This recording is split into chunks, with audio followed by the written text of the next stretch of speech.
ডিব্ৰুগড়ৰ মুখ্যমন্ত্ৰী ডক্টৰ হিমন্ত বিশ্ব শৰ্মাৰ কাৰ্যসূচী জীৱন ফুকন নগৰত ইস্কন মন্দিৰৰ ভূমি পূজন কৰে মুখ্যমন্ত্ৰীগৰাকীয়ে তাৰ পাছতেই ডিব্ৰুগড় বিশ্ববিদ্যালয়ত দ্বিতীয়টো কাৰ্যসূচীত অংশ লয় মুখ্যমন্ত্ৰীগৰাকীয়ে ৰাজ্য চৰকাৰৰ উদ্যোগত ডিব্ৰুগড় বিশ্ববিদ্যালয়ৰ ৰংঘৰ প্ৰেক্ষাগৃহত অনুষ্ঠিত শিক্ষক দিৱসৰ কেন্দ্ৰীয় কাৰ্যসূচীত অংশগ্ৰহণ কৰে মুখ্যমন্ত্ৰী ডক্টৰ হিমন্ত বিশ্ব শৰ্মাই অনুষ্ঠানত কৃতি শিক্ষকলৈ ৰাজ্যিক বঁটা প্ৰদান কৰাৰ লগতে নাকৰ মূল্যায়নত A++ আৰু A+ তথা স্বায়ত্তশাসিত মৰ্যাদা লাভ কৰা মহাবিদ্যালয়ৰ অধ্যক্ষসকলক জনোৱা হয় সম্বৰ্ধনা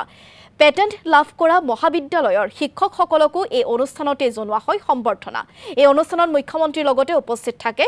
শিক্ষামন্ত্ৰী ৰণোজ পেগু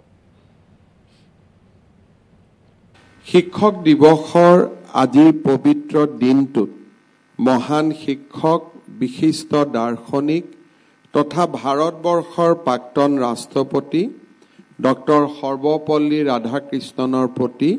মই গভীৰ শ্ৰদ্ধা নিবেদন কৰিছোঁ। আজিৰ দিনটো গুৰু বন্দনাৰ দিন। শিক্ষাৰ পবিত্ৰ মন্দিৰত পদাৰ্পণ কৰা প্ৰতিগৰাকী ব্যক্তিৰ জীৱনত শিক্ষাগুৰুৰ জ্ঞান সান্নিধ্য আৰু প্ৰেৰণাই নৱ চেতনাৰ উন্মেষ ঘটাই আহিছে। শিক্ষাগুৰুসকলৰ মাৰ্গদৰ্শনে এন্ধাৰৰ ভেটা ভাঙি আলোক সন্ধানী বাটেৰে আগুৱাই যাবলৈ আমাক প্ৰেৰণা দিয়ে।